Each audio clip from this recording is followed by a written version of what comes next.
Good evening. This is a presentation on the conservation of the pied-billed grebe, which resides seasonally in both Seneca and Cayuga counties and the surrounding areas.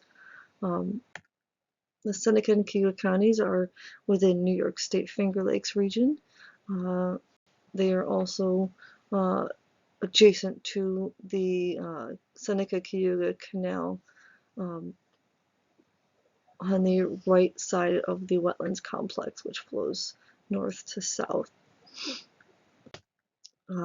Throughout New York City, the species is listed as threatened and heading towards a endangered species status if habitat loss is allowed to continue.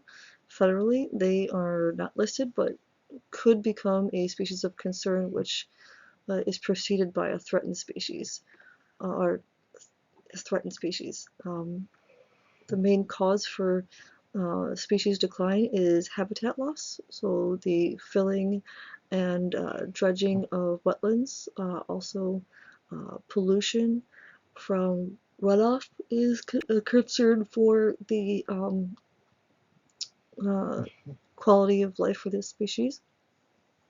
Nest destruction, which happens with either flooding or draining of the wetlands. These birds require emergent plant life for nesting in deeper waters to reduce predation. Food sources. This is an important species for feeding local wildlife, such as your birds of prey like hawks and eagles, as well as animals such as raccoons and foxes and coyotes if they can get their little paws on a nest. The pied-billed grebe also keeps populations of aquatic life in check, such as fish and frogs, salamanders, aquatic insects. They're very good at keeping some pest species down, which would otherwise overrun wetland areas. What could be done? What could constituent stakeholders do to help prevent this species loss? Is by encouraging programs such as the Farm Bill through the USDA National Resource Conservation Service, which helps financially and environmentally improve habitats, support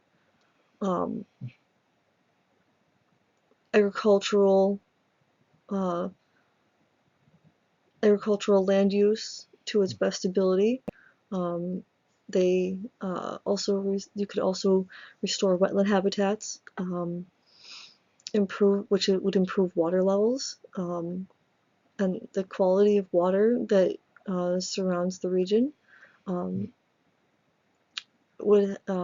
People could also monitor habitats and control them. So if you have a place that gets taken over by water and beaver, you can put control structures in to control water levels so it's not flooding and you're not losing water.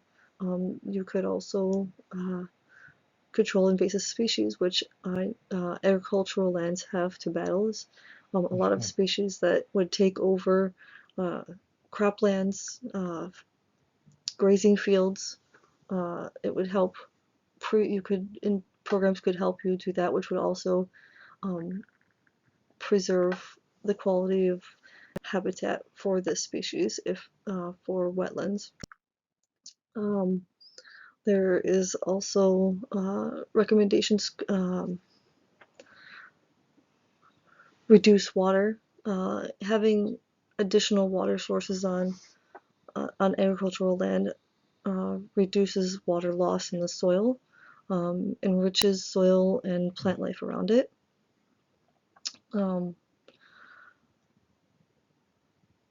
Encouraging higher yields, better use of agricultural lands is what the USDA Natural Resource Conservation does. It helps you produce your highest and better quality yields of crops with the best use Okay. of land with conservation practices in mind. And that is it.